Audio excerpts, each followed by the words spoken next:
감사합니다. 이제 우리가 이사야서 53장을 우리가 공부하도록 하겠습니다. 자, 이사야 52장도 마찬가지고 이사야 53장도 마찬가지입니다만은 우리의 구원에 관해서 메시아의 일하심이 무엇인지를 우리에게 조명해 주고 있습니다. 특히 이제 이사야 53장은 매우 중요하고 그리고 또한 많이 알려진 장이기도 합니다. 특히 우리는 십자가 사건을 이야기를 하게 되면은 마치 습관처럼 인용하는 성경 구절이 있는데 그것이 이사야 53장이죠. 특히 십자가 사건에 대해서 이야기할 때 이사야 53장 5절에 보면은 그가 찔림은 우리의 허물 때문이요 그가 상함은 우리의 죄악 때문이라 뭐 이런 구절들은 너무나도 많이 알려진 구절이기도 합니다. 자, 그런가 하면은 이 이사야 53장은 또한 우리가 잘 알고 있는 한 사람을 통해서 논문을 쓰게 만들었는데 그가 바로 알베르토 슈바이처였습니다. 그는 이사야 53장을 통해서 그가 논문을 쓸 때에 그는 독일의 이제 바사라는 이런 합리주의자들을 통해서 영향력을 직접 받습니다. 어떤 내용의 논문을 쓰는가 하면은 그 논문 속에서 두 가지를 쓰게 됩니다. 크게. 하나는 예수님의 십자가에 관해서 다루고 있고 두 번째는 제자들에 관해서 다루고 있습니다. 예수님에 관해서 그가 이야기를 하고 그 다음에 제자들에 관해서 이야기를 할 때에 이사야 53장을 가지고 그가 이야기를 하게 되는데 이사야 53장을 가지고 예수님은 이사야 52장과 특히 이사야 53장에 도취된 자다. 도취된 자. 도취된 자다. 이사야 53장에 대해서 슈바이처가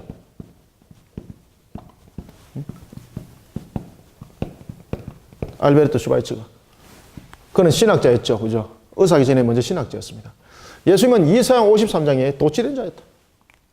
너무 이사야 53장을 골똘히 읽다 보니까 그가 나중에 자신이 그 속에 인물인 것으로 스스로 착각하게 되어버렸다. 그러면서 그가 십자가를 지면서 자신이 실패했다는 것을 알게 되었다. 제자들은 예수님에 관해서 잘 알지도 못하면서 예수님을 따랐다가 그리고 예수님이 죽는 것을 보고 충격을 받게 된다. 뿐만 아니라 그들은 예수님을 너무나도 그리워하다 보니까 그들은 착시 현상을 통해서 한 가지 환상을 보게 되는데 무엇을 봤다는 얘기입니까? 이 부활을 그들은 착시로 보고 있는 겁니다. 제자들의 착시. 환상을 본 거다, 환상. 이 환상을 본 것도 그들이 예수님을 너무 그리워해서 착시 속에서 일어난 것이다. 그러니 부활을 말하는 그들. 또 하나는 바울 같은 경우는 말 그대로 하나의 부활신앙이라는 새로운 종교를 만드는 자다. 그러면서 예수님과 제자들을 완전히 까버립니다. 이 논문이 문제가 되는 거죠. 이 논문이 문제가 되어서 슈바이처가 결국은 총에 부름을 받고 그는 면직 처리를 받게 됩니다. 신학자로서 너희는 더 이상 이런 부분에서 너는 자격이 없다. 그 합리주의자 그만큼 여러분 무섭습니다. 정말로 여러분들 예수님은 십자가에서 죽으실 때에 자신이 이사야서 53장에 너무 도취되어서 저질른 실수였을까요? 예수님의 제자들은 예수님이 너무나도 그리워서 환상 속에서 착시로 본 것일까요? 만약에 그렇다면 저와 여러분들은 지금 바보짓을 하고 있는 겁니다. 그러나 역사는 우리에게 증명해주고 있고 우리는 그 십자가 사건을 본 사실은 없는데 누군가가 있어 우리는 세뇌당한 것은 아닌데 우리는 하나님의 말씀을 복음을 통해서 우리는 그것을 믿음으로 받아들였습니다. 본 사실이 없는데 그런데 우리는 마치 본 자처럼 우리는 정인이 되어 있습니다. 누가 이것을 깨닫겠고 누가 이것을 알게 하셨습니까? 성령께서.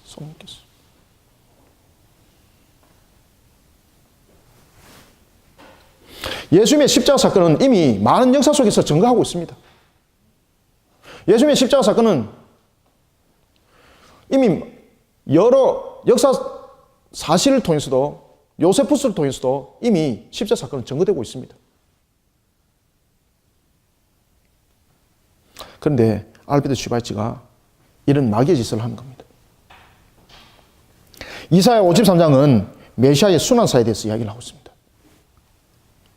메시아의 순환사에 대해서 제53장은 메시아의 순환사.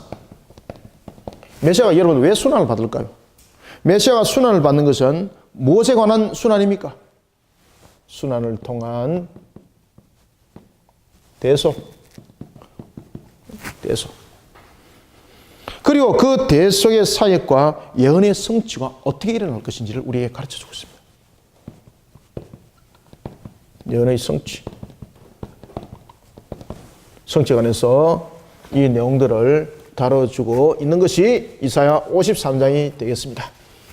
따라서 우리는 이사야 53장을 이제 보면서 한 절 한 절 보면서 그 내용들을 또 본문을 밝혀보도록 하겠습니다. 자, 1절, 2절, 2절을 읽습니다. 시작. 우리가 전한 것을 누가 믿었느냐? 여호와의 팔이 누구에게 나타났느냐? 그는 주 앞에서 자라나기를 연한 순 같고 마른 땅에서 나온 뿌리 같아서 고운 모양도 없고 풍채도 없은즉 우리가 보기에 흠모할 만한 아름다운 것이 없도다. 아멘. 우리가 전한 것 누가 믿겠느냐? 누가 믿습니까, 여러분들? 누가 믿겠습니까? 그죠? 그 이야기를 이미 이사야 53장을 통해서 이야기를 하고 있습니다. 그러니 슈바이처와 같은 그런 소리에 녹아드는 사람이 있는가 하면은 우리가 전했던 실질적으로 그 정인들이 전했던 것을 전했지만은 누가 믿겠느냐? 누가 믿겠습니까? 안 믿습니다. 여호와의 팔이 누구에게 나타났느냐? 누구에게 나타납니까? 그는 주 앞에서 자라나기를 연한 순 같고. 자, 여기서 메시아의 모습을 말하고 있습니다. 2절은 메시아의 모습을 말합니다. 메시아가 어떤 모습을 가지고 있는가? 그는 자라나기를 첫 번째 연한 순과 같다. 두 번째 뭐가 같다? 뿌리와 같다. 자, 연한 순과 뿌리의 첫 번째 차이점은 뭡니까? 연한 순이 먼저 생깁니까? 뿌리가 먼저 있는 겁니까? 그렇죠. 지금 여기서 말하는 뿌리는 오래된 것이죠. 그러면은 연한 순은 무엇입니까? 새 것이죠. 그럼 여러분 메시아 모습을 잘 보십시오. 이 속에서 우리에게 무엇을 말해주고 있는가 하면은 신인 양성에 관해서 이야기를 하고 있습니다. 예수님께서 신인 양성의 모습으로 올 때에 그 모습을 지금 설명하고 있는 겁니다. 이해 지금 가고 있습니까? 메시아로 오시는 그분이 연한 순과 같이 새 것으로서 메시아로서 온다는 것은 생명체로 온다는 거죠.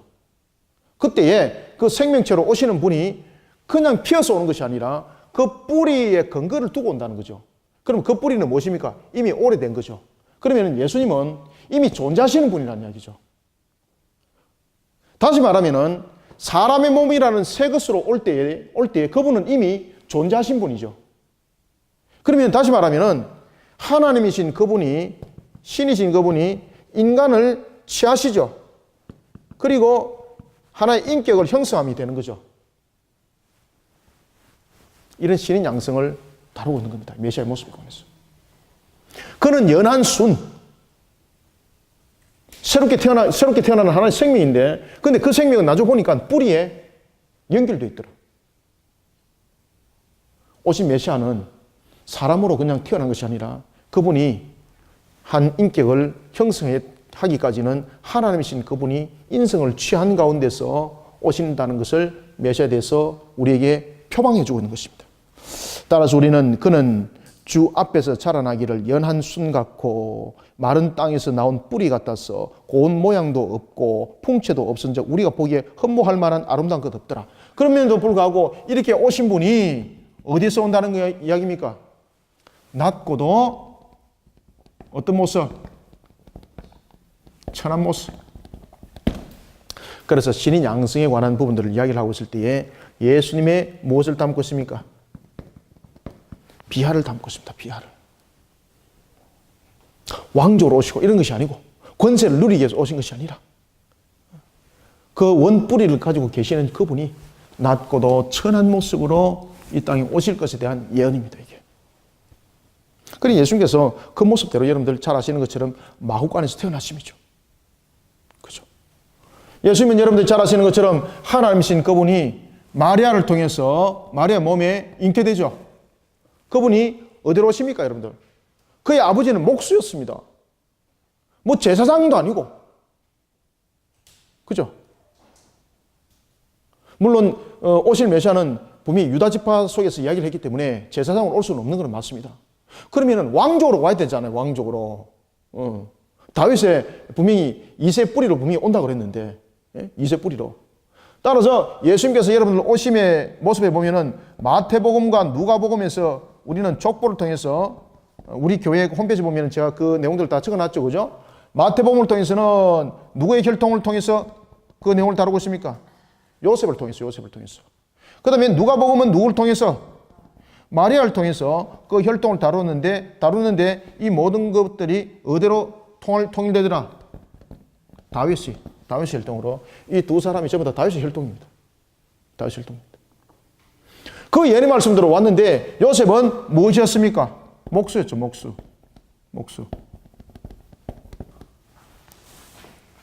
누구처럼 말입니다. 뭐 떵떵거리는, 그러면서 또는 그 당시에 그 성을 다스리고 있던 헤롯을 대신해서 다스리고 있던 그런 왕족도 아니고, 예수님은 어디서 태어났습니까? 목수의 아들로서 마구간이 돼요, 마구간. 낮고도 천한 모습.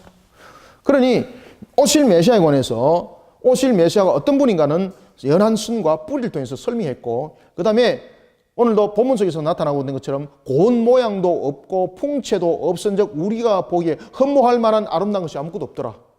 낮고도 천한 모습으로 오기 때문에 누가 흠모하겠습니까? 그런 모습으로 오실 것에 대한 예언의 말씀이고, 예수님은 그 예언을 성취하신 분이에요. 오실 메시아가 그렇게 올 것이다. 심지어 그는 우리의 죄를 대속하기 위해서 3절을 읽습니다. 시작. 그는 멸시를 받아 사람들에게 버림을 받았으며 간고를 많이 겪었으며 질고를 아는 자라. 마치 사람들이 그에게 얼굴을 가리는 것 같이 멸시를 당하였고 우리도 그를 귀히 여기지 아니하였도다. 아멘. 그는 무엇을 받아 왜 멸시를 받습니까? 이것이 여러분들 가시와 엉겅퀴의 값입니다. 제가 이제 그런 글들을 나중에 이제 남길 것인데 이미 제가 그 글들을 다 써놨습니다. 예수님께서 대속을 이루는 데 있어서는 세 단계의 값이 있었다. 세 단계의 값이 있었다. 그 세 단계의 값 중에서 대표적인 것이 예수님의 성육신 나면서부터 어디까지? 30세 이전까지의 이 부분들을 우리가 가시와 엉겅퀴라 보시면 됩니다. 그리고 성육신해서 30에 예수님께서 무엇을 하십니까? 공생애를 이루시죠. 이 공생애를 이루실 때에 이 3년 반을 우리는 저는 무엇으로 보고 있는가 하면은 이 부분들을 통해서 예수님께서는 아담의 그 직분에 대한 사역에 대한 직분의 회복을 일으킵니다. 그리고 마지막으로 십자가 사건. 이 십자가 사건은 가시와 엉겅퀴와 이 모든 부분들을 다 이루었을 때에 이 십자가는 존재하는 겁니다. 만약에 예수님이 그저 죽는 것이 대속의 값이라면 예수님은 나면서 바로 그냥 대속의 값 이루면 되는 것 아니겠습니까? 아, 목사님, 그런데 8일이 지나도요. 그럼 8일 지나고 난 뒤에 그 생명 거둬가면 되잖아요. 왜 예수님이 30까지 이사되고 왜 공생애를 통해서 3년 반의 사역을 했고 이 3년 반의 사역을 통해서 주로 이뤘던 사역들이 무엇입니까? 바로 세 직분의 사역이죠. 그러면 이 세 직분의 사역은 왜 이뤘는가라는 부분에 대해서 우리는 잘 아셔야 되는 거예요. 이 부분들 다 이뤘을 때에 십자가에서 죽으심이 성립이 되는 거예요. 따라 제가 여러분들에게 이제 가르쳐 드렸던 것처럼 예수님께서 왜 첫 번째 공생애를 시작할 때에 왜 첫 번째 첫 발이 마귀로부터 세 번의 시험을 당하는 것으로부터 시작됐는가? 그것도 이미 답이 다 있다는 거죠. 그래서 그 부분들을 전부 다 구속자적인 측면에서 봐야 됩니다. 구속자적인 측면에서.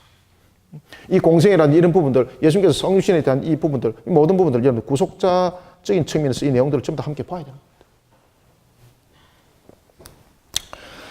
3절에 보면은 그는 멸시를 받아 사람들에게 버림을 받으며 간고를 많이 겪으며, 이것이 여러분 무엇인가 하면은 이 인간에게 주어진 이 가치 엉기 저주에 대한 부분에 대해서 그 값이 되는 거예요. 그런데 예수님은 그저 생명에 대한 속전만 여러분들 내어놓은 것 아닙니다. 예수님은 우리 모두에 있어서 값이 되어 주신 것입니다. 그렇기 때문에 십자가에서 이루신 것이 다 이뤘다는 것입니다. 완전한 그런 대속이 된 것입니다. 그는 멸시를 받아 사람들에게 버림을 받으며 간고를 많이 겪었으며 질고를 아는 자라. 왜 이런 여러분들 예수님께서 길을 걸어야 된다고요? 그 값을 지불해야 되기 때문에. 따라서 예수님의 그 대속은, 완전한 대속은 이와 같이 나면서부터는, 나면서라는 것은 첫 번째 아담을 완전히 담아내야 되기 때문에 여인의 몸에서 나면서죠. 그죠? 그러니까 예수님께서 보십시오. 예언의 그 모든 것들을 성취하면서 이 모든 것들을 이루어갈 때에 죄에 대한 대속을 전부 다 담는 것조차도 모든 인생들을 걸어가면서 이 우리의 주어진 그 모든 과정들을 예수님이 다 안는 겁니다. 그때에 예수님은 나면서부터 하나님이신 그분이 사람의 모습을 취하는 것을 떠난 적이 없습니다. 그는 멸시를 받아 사람들에게 버림을 받았고 질고를 많이 겪었고 그 질고를 아는 자라. 마치 사람들이 그에게 얼굴을 가리는 것 같이 멸시를 당하였고 우리도 그를 귀히 여기지 아니했다. 4절 5절 읽습니다. 시작. 그는 실로 우리의 질고를 지고 우리의 슬픔을 당하였거늘 우리는 생각하기를 그는 징벌을 받아 하나님께 맞으며 고난을 당한다 하였도다. 그가 찔림은 우리의 허물 때문이요 그가 상함은 우리의 죄악 때문이라. 그가 징계를 받음으로 우리는 평화를 누리고 그가 채찍을 맞음으로 우리는 나음을 받았도다. 아멘. 이것이 여러분 대속을 이루기 위한 순환입니다. 대속을 이루기 위한 순환사. 순환사는 예수님께서 여러분 순환사 이야기하지 않습니까? 그것은 뭔가 하면 대속을 이루기 위함입니다. 대속을 이루기 위해서 필시 있어야 될 것이 순환사입니다. 순환사. 따라서 예수님께서는 십자가에서 죽으실 것만을 말씀하시지 않으죠. 자신이 당할 고난과 고통을 함께 말씀하십니다. 그것은 이 순환사가 대속을 이루기 위해서 반드시 있어야 되는 겁니다. 죽음만이 아닙니다. 우리는 예수님의 대속의 값을 이야기를 할 때 십자가에서 죽으신 것만을 이야기를 하고 있습니다. 그러면 예수님께서 살아왔던 30년의 인생은 그러면은 어떤 분은 이런 이야기합니다. 아이고 목사님 그것도 모르세요. 30이라는 것을 채우기 위해서 예수님께서 30을 살았어요. 여러분 그런 소리 하지 마세요.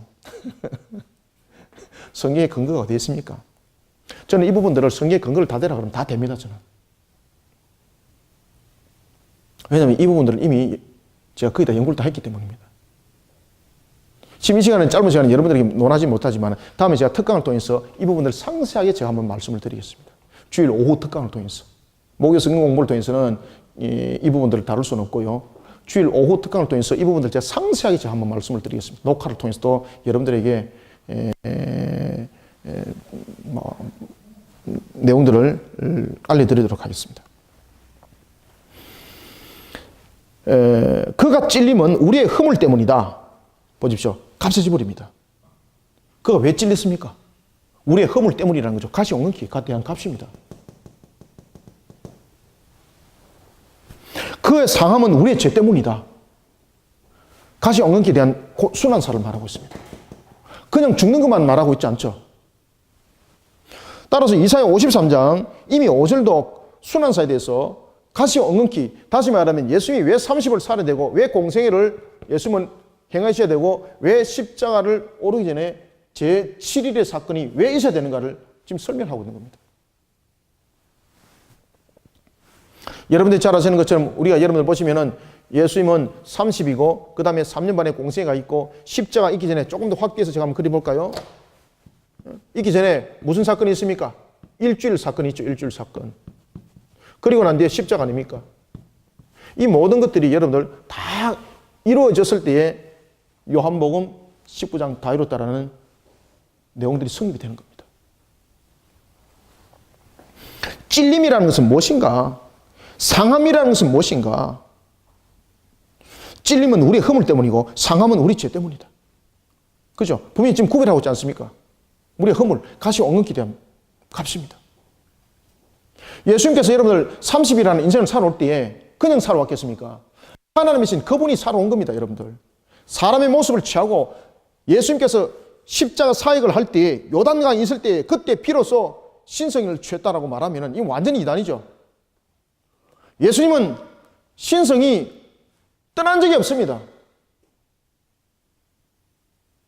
만약에 예수님이 신성과 인성이 날락날락했다 그러면 예수님은 완전한 값이 되지 못합니다. 왜냐하면 인간은 연약성을 가지고 있기 때문에 그것을 커버할 수 있는 능력이 없습니다.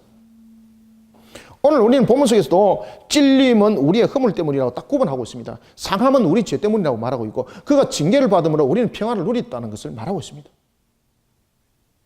그가 채찍을 맞음으로 우리는 나음을 받았다고 구분하고 있습니다. 이 부분들은 예수님이 당했던 순환사를 상세하게 설명한 것이 아닙니다. 물론 상세하게 설명했지만 이 부분들은 무엇을 다루고 있는가 하면 왜 예수님께서 30을 살아와야 되고 왜 공생을 해야 되고 왜 십자가를 지시기 전에 십자가에 달리시기 전에 왜 일주일에 대한 모습을 담아내야 되는가, 그리고 십자가는 무엇을 말하는가, 이것들을 가장 짤막하게 우리에게 설명해 주고 있는 겁니다. 이 자체. 그래서 우리는 다 나음을 받았다는 거예요. 우리는 다 나음을 받았다. 대속의 순환사를 우리에게 나타내 주고 있습니다. 대속의 순환사. 대속의 순환사. 대속의 순환사. 자, 그리고 이제 6절 한번 읽어보겠습니다. 시작. 우리는 다 양 같아서 그릇 행하여 각기 제 길로 갔거늘 여호와께서 우리의 모든 죄악을 그에게 담당시키셨도다. 아멘. 우리는 다 양 같다는 것은 어떤 이야기입니까? 우리가 순하다는 이야기입니까? 우리가 다 양 같다. 우리가 여러분 다 양 같다는 것은 이 사람이 담고 있는 이 죄의 속성 속에서 나타나는 여러 가지 부분들을 말하고 있습니다.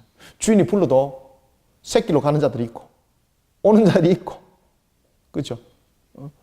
그리고 자신을 위해서 그 중심으로 살아가고, 우리가 여러분 다 양 같아서 그릇 행하여 각기 제 길로 간다는 것은 또한 주인이 불렀는데도 가지 않고 엉뚱한 길로 가서 길 잃어버리고,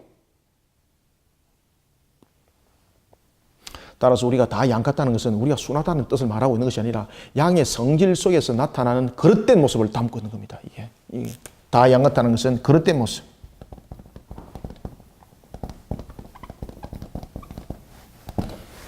죄의 속성 속에서 나타나는 그릇된 모습들. 아시겠죠? 주인이 불렀는데도 안 오고 자기 먹이가 있으면 먹이 있는 곳에 그냥 가버리고, 이런 부분들을 이야기를 하고 있는 겁니다. 그래서 다 양 같아서 그릇 행하여 각기 제 길로 가고 라는 것은 그런 의미를 담고 있는 겁니다. 여호와께서 우리 모두의 죄악을 그에게 담당시켰도다. 그는 누굽니까? 메시아. 우리의 죄악을, 대속을 이룰 부분에 대해서 이야기를 하고 있습니다. 자, 이제 7절, 8절 두 절을 또 한번 읽어보겠습니다. 시작. 그가 곤욕을 당하여 괴로울 때도 그의 입을 열지 아니하였으며 마치 도수장으로 끌려가는 어린 양과 털 깎은 자 앞에서 잠잠한 양같이 그의 입이 열리지 아니하였도다. 그는 곤욕과 신문을 당하고 끌려갔으나 그 세대 중에 누가 생각하기를 그가 살아있는 자들의 땅에서 끊어지면 마땅히 형벌받을 내 백성의 허물 때문이라 하였으리요. 아멘. 자, 오늘 이제 본문 속에서 보면은, 자, 7절에서 이렇게 말합니다. 그가 곤욕을 당하여 괴로울 때도 그의 입을 열지 아니하였으며 마치 도수장에서 끌려간 어린 양과 털 깎는 자 앞에서 잠잠한 양같이 그의 입을 열지 아니하였도다. 여기서 보면은, 여기서 다 양 같다라는 이 부분과 여기서 보면은 어린 양에 대한 표현에서 어떤 부분이 다릅니까? 지금 양을 두 분류로 지금 구분했지 않습니까? 다 양 같다라는 것은 우리의 그릇된 모습을 담고 있는 거죠. 자, 그런가 하면은 예수님을 향해서는, 대속을 이룰 그분을 향해서는 어린 양이라고 표현하고 있으면서 어린 양에 대해서 이야기를 하고 있을 때 두 가지를 말하고 있습니다. 첫 번째는 도수장. 도수장은 여러분들이 잘 아시는 것처럼 이 잡는 데죠, 그죠? 도수장. 그 다음에 두 번째는 양털 깎는 거. 양털 깎는 거. 양털을 깎는 거. 깎는 곳으로 데려간다는 거죠. 이거는 다 보입니까? 그럴 때에 동일한 양이지만은 우리로 하여금 다 같은 양 같다라는 것은 그릇된 우리의 모습들을 담고 있고, 예수님의 모습 속에서 어린 양이라는 것은 무엇을 담고 있을까 여러분들요? 지금 도수장에 끌려갈 때 모습, 그리고 양털을 깎을 때의 그 모습 속에서 나타나고 있는 것은 순종하는 종의 모습을 나타나고 있습니다. 순종하는데 그냥 순종하는 것이 아니라 복종하는 종입니다. 복종. 복종하는 종.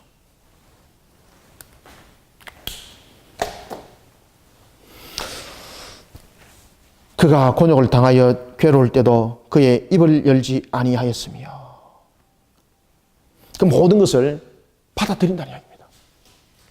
따라서 여러분들 예수님께서 십자가에서 죽으실 때에 그 고통은 말로 더할 수 없는 고통이 있지 않습니까?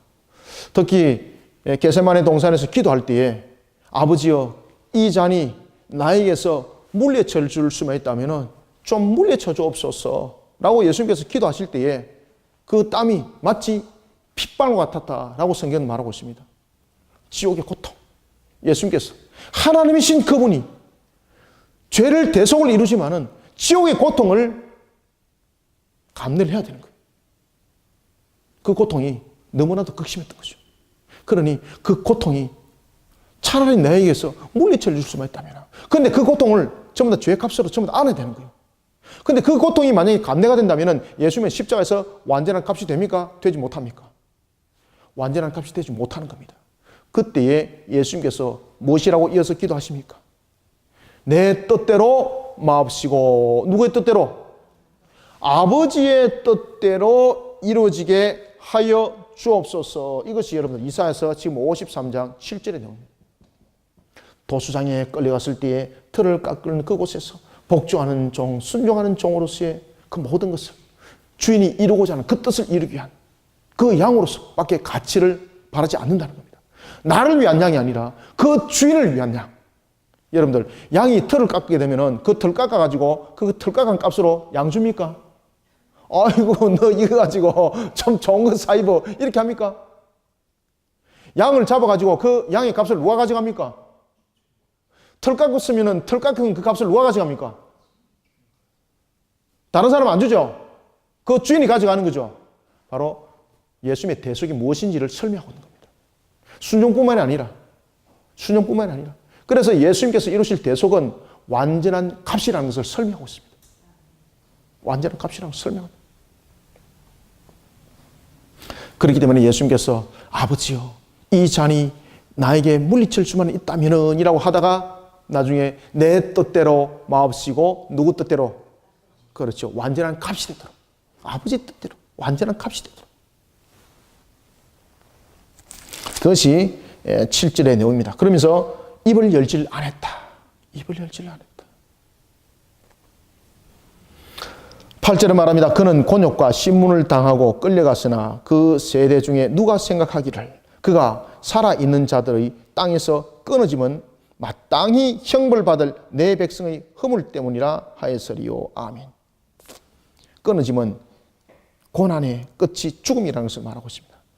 다시 말하면 끊어짐은 마땅히 형벌받을 내 백성의 허물 때문이라고 말하고 있는 것은 고난을 받는 것이 하나님의 백성을 위한 것임을 말하고 있는 겁니다. 그 자신의 값이 아닌 거예요. 자, 여러분들, 어린 양이 도수장에 끌려갔을 때에 죽임을 당하는 것은 어린 양이 잘못했기 때문에 죽임을 당하는 거 아니죠. 그죠? 그 값이 되는 거죠. 말 그대로 오늘 본문 속에서 보면은 8절에서 곤욕을 당하고 신문을 당하고 그가 마치 땅에서 끊어짐과 같이 마땅히 형벌받은 모습으로 그는 모든 것을 담아낼 때에 그 담아낸 것은 오직 그 자신의 죄가 아니라 하나님의 택한 백성의 죄를 담아내기 위해서다. 하나님의 택한 백성의 죄를 담아내기 위해서다. 살아있는 자들의 땅에서 끊어짐은 마땅히 형벌받을 내 백성의 무엇 때문이다? 뒤에 보십시오. 내 백성의 무엇 때문이다?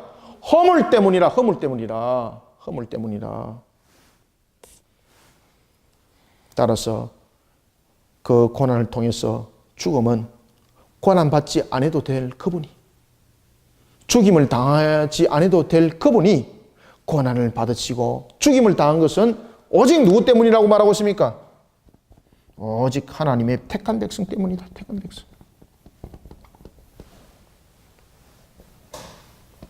구원 백성, 하나님의 구원의 백성을 위해서다. 하나님의 구원의 백성을 위해서다. 9절에 읽습니다. 시작. 그는 강포를 행하지 아니하였고 그의 입에 거짓이 없었으나 그의 무덤이 악인들과 함께 있었으며 그가 죽은 후에 부자와 함께 있었도다. 아멘. 여러분들 이게 좀 애매하잖아요. 이 예언의 성취가 어디서 일어났을까요? 그리고 이 내용은 무엇을 담고 있을까요? 여기서 말하는 부자는 뭘까요? 여기서 말하는 부자는 뭘까요? 지금 뭔가 이상하잖아요, 지금 본문이. 그래서 이 부분들은 그 당시에 유대인들이 가지고 있는 사고, 그리고 또한 이 예언의 성취를 통해서 예수님께서 이루고자 했던 그 모든 것들을 성부께서 우리에게 어떻게 지금 말해주고 있는가를 알아야 되는 겁니다. 그러면은 여기서 지금 장차 나타날 메시아를 통해서 우리에게 말을 하고 있는데, 그는 강포를 행하지 아니하였고 그의 입에 거짓이 없다라는 것은 그의 입이 만약에 거짓이 있다면은 그의 허물로 죽는 겁니다. 그럼 다시 말하면은 이 내용은 첫 번째, 어린 양에 대해서 무엇을 말하고 있습니까? 어린 양이 흠 없다는 것을 말하고 있습니다. 흠 없음. 흠 없다는 것은 무엇을 말하고 있습니까? 완전한 제물이라는 것을. 만약에 예수님이 어린 양이 여기서 자신이 거짓이 있다든지 이런 내용들이 담겨 있다면 어린 양은 죽는 것은 누구의 값입니까? 그렇죠. 그 자신의 값입니다. 그 자신이. 다른 사람의 대속이 이루어질 수가 없어요.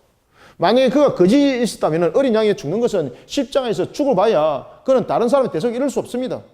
따라 오늘 본문에 드리고 있는 말씀은 어떤 내용을 담고 있는가 하면 그의 입이 거짓이 없다는 것은 완전한 흠 없는 완전한 제물인 것을 말하고 있습니다. 오실 메시아. 이해가시죠? 그러면은 오실 메시아가 완전한 흠을 없는 그 모습으로 오기 위해서는 인간의 순수한 모습으로 와서는 안 된다는 겁니다. 인간이 가지고 있는 그 연약성 속에서, 인간의 연약성 속에서만 가지고 있다면 인간의 연약성은 넘어지는 겁니다. 넘어지는 겁니다. 피하고 싶고 도망가고 싶고, 그리고 또한 환경에 유혹당하고. 그런데 예수님도 여러분들 잘 아시는 것처럼 그 환경에 대해서 유혹을 받았습니까? 안 받았습니까? 특히 공생의 사역을 보면은 그것을 직접적으로 지금 우리에게 증거해주고 있는 사역들이 있지 않습니까? 공생의 사역들 가운데 첫 번째 이뤘던 그 직분에 관한 공격의, 마귀의 공격의 그 사역. 그때 예수님은 그 모습 속에서 물리침이 있는 거죠. 물리칠 때에 바로 하나님의 기록된 말씀으로 물리치는데, 기록된 그 말씀으로 물리칠 때에 그의 순수한 인성으로만 그것을 물리칠 수가 없습니다. 왜냐하면 이미 마귀의 유혹은 인성을 향해서 이미 넘어뜨릴 수 있는 충분한 유혹이었습니다. 에덴 동산에서부터 유혹보다도 더 강력한 유혹이었습니다. 그때에 예수님은 그 모습을 물리칠 수 있었던 것은 그 자신이 신인 양성의 위계적 연합으로 계셨기 때문에 그 부분들을 물리칠 수가 있었던 겁니다. 완전함이죠, 그죠? 그래서 오늘 우리가 예수님께서는 그 자신의 값이 스스로의 값이 되지 않도록 완전한 흠 없는 제물이 되어야 되는데, 그러기 위해서는 결국은 예수님이 어떤 모습을 담아야 됩니까? 그렇죠. 결국은 신인 양성의 모습을 담아야 된다는 얘기입니다. 완전한 제물을 이야기를 하고 있다. 자, 그런가 하면은 또 참 재밌는 이야기를 하고 있습니다. 그가 죽었습니다. 그의 무덤이 악인들과 함께 있었으며 그가 죽은 후에 부자와 함께 있었다. 이게 무슨 말인가? 이것은 어린 양이 흠 없음을 말하고 있고, 두 번째는 그의 장사에 관해서 이야기를 하고 있습니다. 여러분들, 예수님이 십자가에서 죽으실 때에, 자, 여러분 십자가는 보면은 십자가에서 십자가형을 받은 자는 그 시신을 가져갈 수 있을까요? 못 가져갈까요? 못 가져갑니다. 그런데 예수님의 시신은 가져갔습니까? 못 가져갔습니까? 이 말씀의 성취입니다. 지금 이 말씀에. 십자가형에서 있는 자는 여러분 십자가에서 매달릴 때에 언제까지 매달립니까? 죽을 때까지입니다. 죽을 때까지.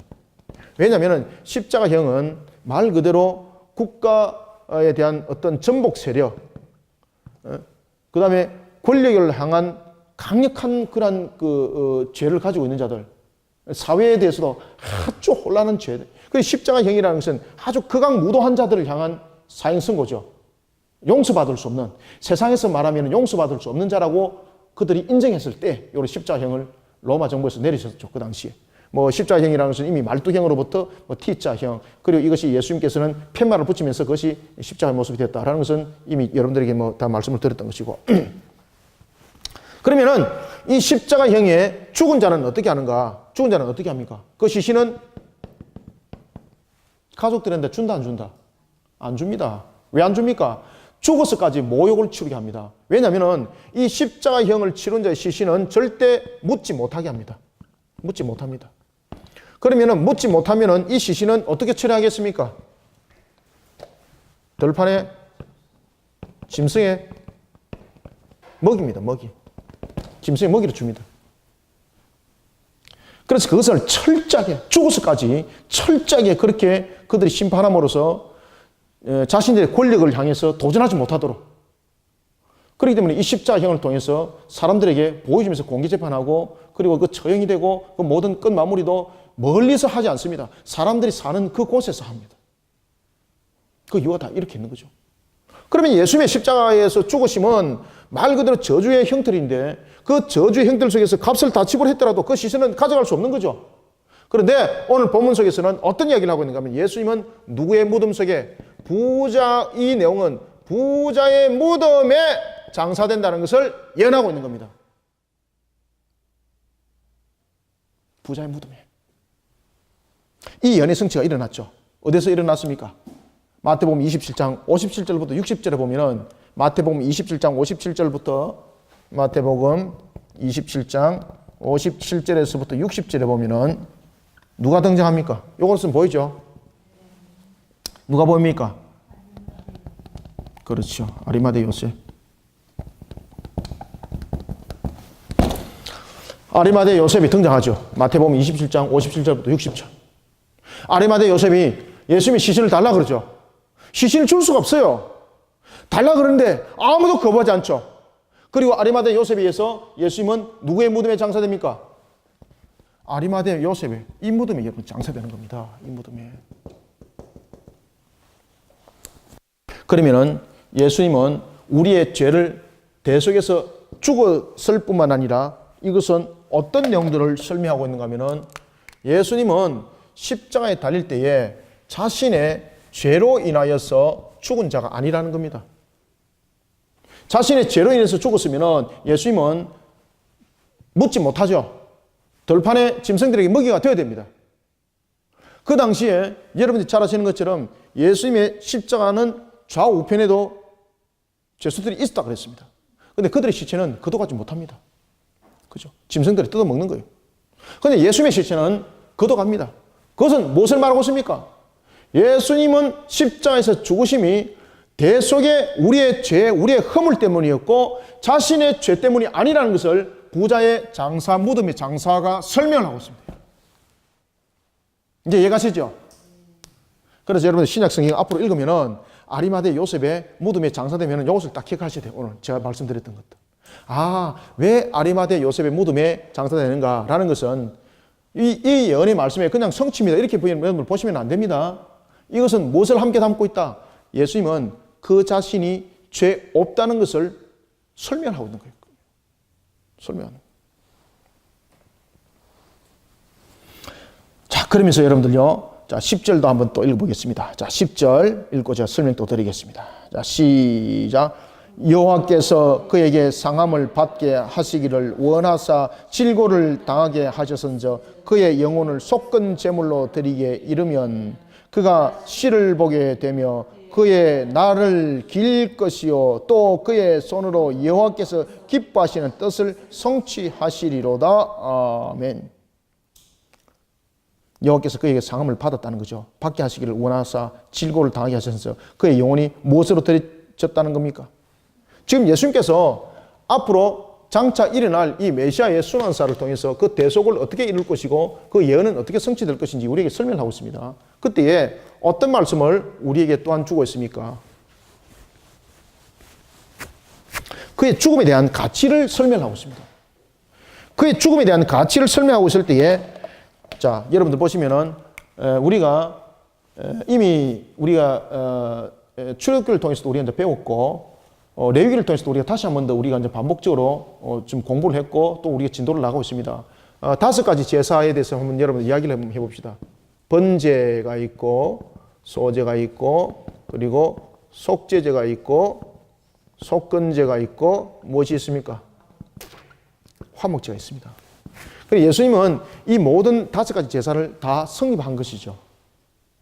그런데 오늘 본문에 보면은 이 5가지 제사 가운데서 유일하게 한 가지 무엇을 주목시키고 있습니까? 속건제를 주목시키고 있습니다. 왜 여러분 이 속건제를 주목시키고 있을까요? 메시아가 그가 대속으로 죽는 것이 속건제라는 겁니다. 속건제. 속건제를 위함이라는 겁니다. 여러분들 이 속건제 속에는 제가 레위기를 통해서도 여러분들에게 가르쳐 드렸습니다만 속건제 속에는 2가지가 있죠.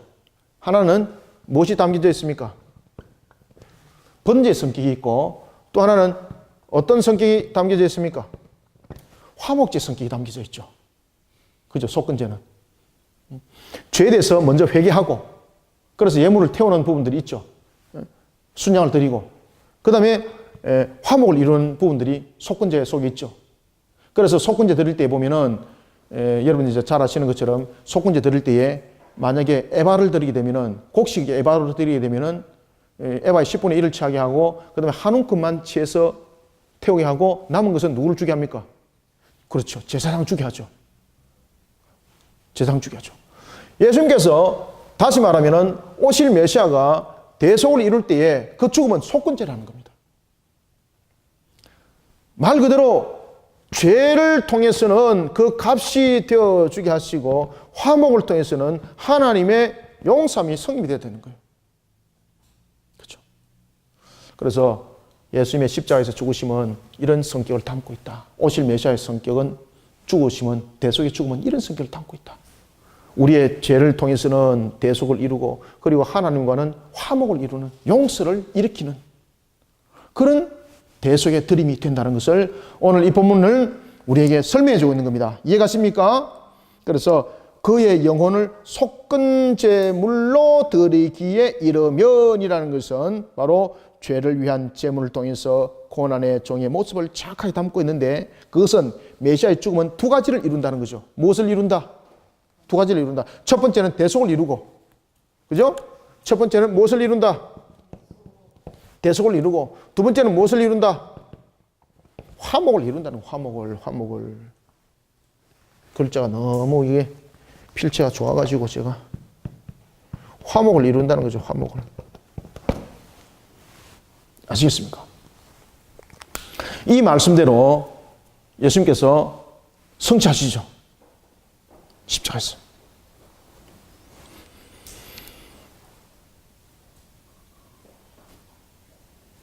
그러니까 그 알베르토 슈발츠가 예수님이 이것을 읽고 도취돼가지고 그대로 했다는 거죠. 그 정신병자가. 참 기가 막힙니다. 그죠? 자, 11절, 12절 읽고 제가 마무리하겠습니다. 시작.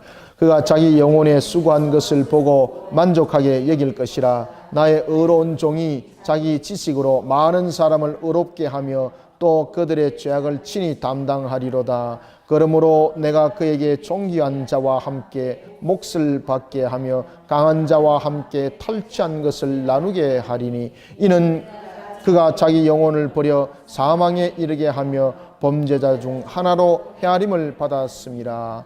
그러나 그가 많은 사람의 죄를 담당하며 범죄자를 위하여 기도하였느니라. 아멘. 말 그대로 고난받은 종의 죽음이 결국은 사망에서 승리하게 될 것을 말하고 있습니다.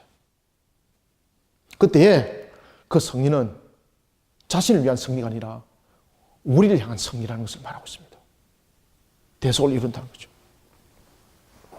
11절에 보면 그가 자기 영혼에 수고한 것을 보고 만족하게 여길 것이라. 나의 의로운 종이 자기 지식으로 많은 사람을 의롭게 하며, 이제 칭의를 말하고 있죠. 그죠? 의롭게 하며 법정적 칭의.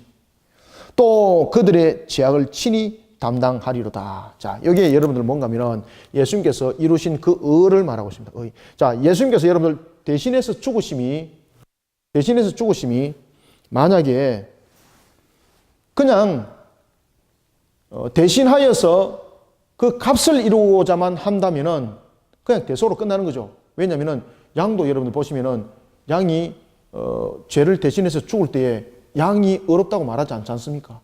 그런데 오늘 보면은 이 메시아에 대해서 의롭다고 이야기를 하고 있습니다.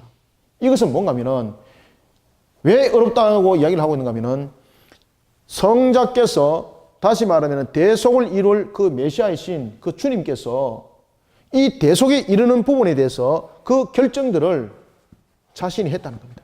그래서 의가 되는 겁니다. 자신이 그 희생의 값이 될 것을 자신이 결정하는 거죠. 양은 자신이 결정하는 것 아니지 않습니까? 그런데 완전한 제물인 어린 양으로 이 땅에 오실 대속을 이루실 메시아는 우리의 대속을 이루는 데 있어서 우리의 대속이 될 것을 누가? 자신이 결정한다는 거예요. 자신이 결정. 그건 이 자체가 의가 되는 겁니다. 자신이 결정하는 겁니다. 험이 없는 것으로만 여러분 결정이 의라고 말하시면 안 됩니다. 아시겠습니까? 자원함이죠. 자원함. 자원함이죠. 자원함이 되는 겁니다. 이것이 의가 되는 겁니다. 의롭게 하며 또 그들의 죄악을 친히 담당했다. 다 그 이야기를 하잖아요. 친히 담당했다. 어떻게 친히 담당했습니까? 전부 다 자원함이에요. 자원함. 자원함. 그냥 죽으신 것이 아니에요. 그냥 기계처럼 죽은 것이 아니라 자원하였어. 자신이 주관하였어. 그 대속을 이뤘기 때문에 그것이 의가 되는 겁니다. 원래 죄가 없으신 분이고 원래 죄가 없으신 그분이 자신이 우리의 대속을 이루기 위해서 자원하셨습니다. 그리고 자원하면서 그 고난을 피할 수도 있는 그분이 고난을 우리의 완전 대속을 이루기 위해서 그 모든 고난을 자신이 감내를 하십니다. 그 자원함이 의가 되는 겁니다. 죄 없는 그분으로만 의가 되지 않습니다. 그래서 이 의가 된다는 것은 자신에 의한 자원함의 결정, 그리고 무엇이 또 이 속에 함께 결부되어집니까? 순종함. 이 부분들이 전부 다 결부가 되어주기 때문에 의가 되는 겁니다. 그냥 흠이 없으면은, 흠이 없는 것은 그냥 대속의 제물로 끝나는 거죠. 죄가 대속이 되었습니다. 흠이 없는 것과 흠이 있는 것을, 자신의 흠이 있는 것이 일로 증거되었습니다. 그러면 죄 없는 것으로 끝나는 겁니다. 그러나 이런 대속의 제물이 되기까지는 피할 수도 있었음에도 불구하고 자신이 스스로 대속의 제물이 안 됨에도 불구하고 그 모든 것을 이루기 위해서 자신이 자원하는 거죠. 이 속에 여러분 의가 있는 겁니다. 따라서 친히 담당하리라. 무엇을? 그들의 죄악을 친히 담당하리라. 이것이 여러분 의가 되는 겁니다. 12절 말합니다. 그러므로 내가 그에게 총기한 자와 함께 몫을 받게 하며 강한 자와 함께 탈취한 것을 나누게 하며, 이건 성리의 전리품입니다. 그래서 이 부분에서 이제 의의 전가가 일어나는 겁니다. 의의 전가가. 강한 자와 함께 탈취한 것을 나누게 하며 라는 것은 성리의 전리품이에요. 성리의 전리품. 이는 그가 자기 영혼을 버려 사망에 이르게 하며 범죄자 중 하나로 헤아림을 받았습니다. 이게 뭡니까? 자신을 스스로 내어놓은 거죠. 그러면서 이룬 의, 이 의가 나중에 우리의 의가 되는 겁니다. 범죄자 중 하나로 헤아림을 받았습니다. 자기가 그렇게 선택했다는 거죠. 누가? 메시아가 그렇게 선택한다는 거예요. 자기가 결정한다는 거죠. 그래서 그것이 자기의 의가 되는 거죠. 이것이 죽었어도 남는 의가 되는 거죠. 그래서 그 의가 우리에게 전가되는 거예요. 의의 전가가. 그가 많은 사람의 죄를 담당하며 범죄자를 위하여 기도하였느니라. 그러면서 이 메시아가 대속으로만 죽는 것이 아니라 무엇을 또 함께 설명하고 있습니까? 그분이 우리를 위해서 무엇을 할 것이다? 중보자로서 그 역할을 감당할 것을 우리에게 설명하고 있습니다. 자, 오늘 우리는 이사야서 이와 같이 53장을 통하여서 메시아의 순환사를 통하여 대속을 이룰 것과 그 예언에 대해서 어떻게 성취될 것인가를 우리에게 말씀해 줬고, 이 예언의 말씀대로 신약을 보시면 그대로 이루어졌습니다. 그리고 그대로 이루어주신 분이 누구였습니까? 바로 예수 그리스도였습니다. 그 어디에도 부인할 수 없는 사실입니다. 무엇으로도 부인할 수 없는 사실입니다. 우리는 오늘도 우리를 대속을 이루신 주님을 바라보면서 하나님이 우리를 향하여서 내가 너를 사랑한다. 이 음성이 들려져야 합니다. 내가 너를 사랑한다. 이 음성이 들려져야 합니다. 그리고 우리는 하나님 감사합니다. 이 고백이 이루어져야 합니다. 내가 죄인으로서이다. 이 고백이 이루어져야 되는 것입니다. 오늘도 우리는 이사야서를 묵상하면서 하나님의 주신 은혜를 한없이 깨닫고 느끼고 아는 우리 모든 성도들이 되시기를 소망합니다.